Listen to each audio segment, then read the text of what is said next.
जय माँ काली मित्रों। आज का वीडियो जो है वो है तंत्र के ऊपर। तंत्र है क्या आखिर और मंत्र क्या है? पहले मंत्र के बारे में जान लो। मंत्र वो साधनाएं होती हैं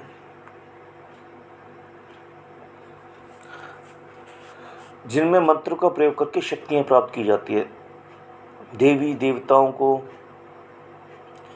या सौंदर्य शक्तियाँ जो होती है जैसे परी यक्षिणी अप्सरा, इनको मजबूर किया जाता है मंत्रों के जरिए धरती पर आने के लिए, अपने पास आने के लिए, जिससे ये जब बहुत ज़्यादा जिस समय फल देने का समय होता है उस समय आ जाती हैं और इच्छित वर देकर वापस चली जाती है। या जब हम बार बार मंत्र जप करते हैं तो इनको आना पड़ता है और ये देखती हैं कि क्या प्रॉब्लम है कि जिसके कारण हम इनको बुला रहे हैं बार बार। तो ये उसकी जो कुछ मुसीबतें हैं, कुछ परेशानियां हैं, उनका हल करके निकल चली जाती हैं और वश में नहीं आना चाहती। ये इनकी प्रॉब्लम्स को सॉल्व कर देती है जो इनको बुलाते हैं, और ये कोशिश करती है कि ये हमें वश में ना करें। और अगर मंत्र में हम इनको बुलाकर गलती से मंत्र छोड़ भी देते हैं तो ये आकर अगर अनुष्ठान पूर्ण होता है तो समय समय पर हमारी सहायता करती है, क्योंकि पूर्ण रूप से हमारी कुंडली जागृत नहीं होती तो हम इनको पा नहीं पाते। पर ये प्रयोग सिद्ध होने के कारण जो है हमारी सहायता करती रहती हैं। इसी कारण जो है जब कोई श्रेष्ठ व्यक्ति, कोई सिद्ध व्यक्ति हमें देखता है तो वो हमें कई बार कहते हैं ना, कोई लोग कहते हैं कि तुम्हारे पीछे कोई शक्ति है जो तुम्हारी हेल्प कर रही है। कई बार ऐसे कहते हैं। कई बार ऐसे कहते हैं कि तुम्हारे पीछे कोई बुरी शक्ति है जो तुम्हें नुकसान पहुंचाने की कोशिश कर रही है। तो उन्हें दिख जाता है, ये वो महसूस कर लेते हैं उस शक्ति को।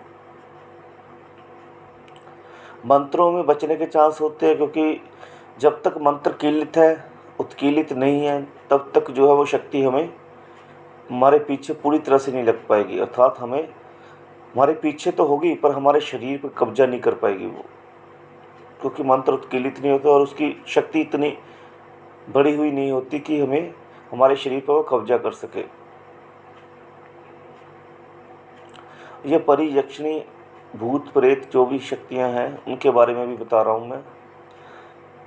देवी देवता तो चलो बहुत समय के बाद, तपस्या करने के बाद प्रसन्न होते हैं और वो कभी हमारे शरीर पर कब्जा करते नहीं हैं, वो सदैव हमारी हेल्प ही करते हैं। मंत्रों के बारे में ये बताया मैंने। अभी तंत्र के बारे में जानो। तंत्र क्या चीज़ होती है? तंत्र में किसी प्रकार के मंत्र का जप नहीं होता। तंत्र एक क्रिया है जिस क्रिया से किसी को मजबूर कर दिया जाता है सिद्धि प्रदान करने के लिए, और तंत्र में व्यक्ति फंस भी जाता है। तंत्र में व्यक्ति अगर कोई प्रयोग पूरी तरह से कर देता है तो अगर उसका ये प्रयोग सफल हो जाता है तो शक्ति जो है, अगर कोई अच्छी शक्ति हुई तो उसके पीछे लग जाती है और उसकी हेल्प कर देती है। और अगर वो प्रयोग छोड़ देता है बीच में तो आकर जो है उसके पीछे, उसके घर तक आकर उसका जो पीछा है वो छोड़ देती है। अगर वो किसी देवी देवता की साधना कर रहा है तो आती तो है, पर वो भाप जाती है कि वो किसी देवी देवता की साधना कर रहा है उच्च कोटि के, तो वो पीछे हट जाती है, पर आती जरूर है बार बार। और अगर वो व्यक्ति उस तंत्र के प्रयोग को छोड़ नहीं रहा है बल्कि रोज ही करता जा रहा है तो वो शक्ति जो है उसके पूरी तरह से पीछे लग जाती है, हाथ धोकर पीछे लग जाती है फिर, क्योंकि वो मजबूर हो जाती है। वो शक्ति भी कुछ नहीं कर पाती, उसको मौका मिल जाता है उसके शरीर पर कब्जा करने के लिए। वो कैसे मिलता है वो भी जान लो, ताकि आप ये गलती कभी करो ना। तंत्र क्षेत्र में आकर, तंत्र क्षेत्र में जो स्त्री है वो पुरुष को कंट्रोल कर सकती है, पुरुष को किस तरीके से पकड़ सकती है, और पुरुष जो है वो स्त्री को कैसे पकड़ सकता है, इस चीज़ के बारे में आज बताने जा रहा हूँ। मैं कोई किताबों से देख कर नहीं ये बात बता रहा हूँ, ये मैंने जो अपने गुरु की देख रेख में ज्ञान प्राप्त किया है और जो पर्सनल एक्सपीरियंस है उस प्रयोग से मैं आपको बता रहा हूँ। ये तंत्रों में बाथरूम किया जाता है, बिल्कुल सही बात सुन रहे हो आप। तंत्र में जो है बाथरूम किया जाता है, या बाथरूम के पानी का यूज़ किया जाता है। कई साधनों में बोल रहा हूँ, कई साधनों में, और भी कई साधनाएँ होंगी। उसमें क्या होता है, जब कोई व्यक्ति, जब जैसे मैं आपको बताता हूँ, कोई जैसे आप हिलहुल परी की साधना करते हो, हिलहुल परी की साधना में बाथरूम करने का निर्देश दिया गया है।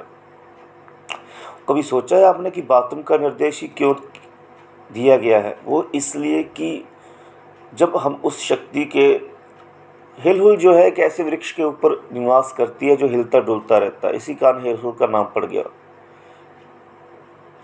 इस परी का नाम हिलहुल इसी कारण पड़ा हुआ है क्योंकि ये ऐसे वृक्षों पर निवास करती है जो हिलते डुलते रहते हैं। और जब हम रात्रि के समय वहाँ पर जाकर बाथरूम करते हैं और वो पानी जो है पहले अपने गुप्त अंग को धोते हैं, उसके बाद उस वृक्ष के ऊपर उछाल देते हैं, तो वो छींटे जो उस वृक्ष के ऊपर पड़ते हैं और वो दृश्य रूप में जो बैठी होती है, और जब उसका नाम लेते हैं हम, अदृश्य रूप में बैठी होती है, हर वृक्ष के ऊपर बैठी होती है ये। पर जिस वृक्ष पर हम इस समय क्रिया कर रहे हैं उस वृक्ष के ऊपर अगर ना बैठी भी हो वो, जब हम पानी डालने के बाद उसका नाम बोलते हैं वहाँ पर हिलहुल 3 बार, तो फिर वो भागी चली आती है कि कौन इतनी रात के समय उसको याद कर रहा है, और फिर हम वहाँ से चल जाते हैं। तब वहाँ पर जो हमने बाथरूम किया होता है ना, वो उसकी खुशबू को पीछे पड़ती है, उस खुशबू को महसूस करती है और उस खुशबू के जरिए हमको पकड़ती है हमें।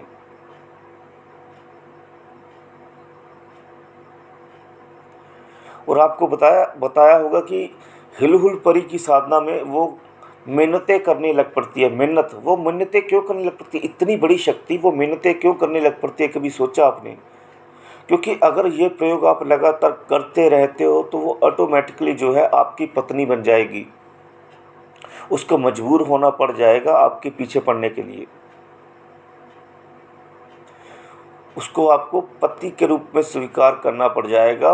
वो इसलिए मिन्नतें करती है, इसलिए आपको बोलती है कि भाई वरदान मांग लो मेरे से, क्या चाहिए आपको, मैं ये ला दूंगी, मैं वो ला दूंगी। और अगर आप जो है उसको वचन में बांधने के लिए कुछ कहते हो तो वो बंध जाती है, क्योंकि वो आपको अपना पति नहीं बनाना चाहती, नहीं बंधना चाहती आपके साथ। वो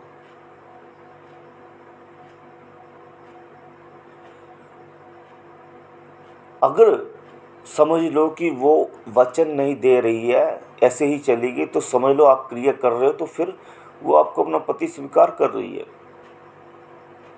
और एक उपयुक्त समय में आकर वो जो है आपको ग्रहण कर लेगी, आपके साथ सहवास खुद करेगी। वो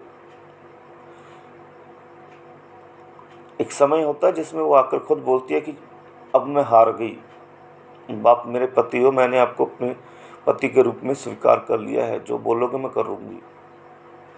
और ये भी बोल देती है कि अगर किसी औरत के साथ आपने संपर्क बनाने की कोशिश की तो मैं आपको मार डालूंगी। आप लोगों ने ये साधना के अंत तक नहीं गए अभी तक। जब आप साधनाओं के अंत तक जाओगे ना, तब आपको पता चलेगा। ये उसके लिए जिसको वो स्वीकार कर लेती है पति के रूप में। जो उसे पसंद नहीं होते हैं उसको वो सामने ही आकर बोल देती है कि भाई रुक जाओ, मांगो वरदान क्या चाहिए। उसके वचन में वैसे बंध जाती है वो, उसकी प्रेमिका के रूप में या सेविका के रूप में रहने के लिए तैयार हो जाती है। प्रेमिका के रूप में वो अधिकांश संभालना उसको मुश्किल हो जाता है, क्योंकि पर्सनल रिलेशन तो बनता ही है ना। और एक बात और है कि ये हिलहुल परी जो है कोई मामूली परी नहीं है, इसको संभालना कोई आसान काम नहीं है। एक बार अगर ये पीछे पड़ गई ना हाथ धोकर, इसको लगा कि मैंने इसको अपना पति बनाना है, तो भाई ये फिर ये देख लो कि इसको छुड़ाना भी मुश्किल हो जाता है। अगर ये शक्ति आ रही है ना, आप इसका प्रयोग कर रहे हो, तो इसके लिए आपको बैकअप भी चाहिए। बैकअप का मतलब है कि आपके पास उच्च कोटि की शक्ति होनी चाहिए, क्योंकि फिर ये अगर आएगी आपके शरीर पर ही सीधा, कई बार क्या होता है आपकी ऊर्जा कम होती है, आप इसको देखने के लायक नहीं होती है, तो इसके आपके शरीर पर कब्जा करती है पहले आपके साथ संपर्क बनाने के लिए। चलो आगे का मैं कल को वीडियो बनाऊंगा, उस पर बता दूंगा, वीडियो बहुत लंबा हो रहा है, कल को बताऊंगा आगे तंत्र में और क्या होता है। जय मां काली, माता आपको सभी प्रकार के सुख प्रदान करे।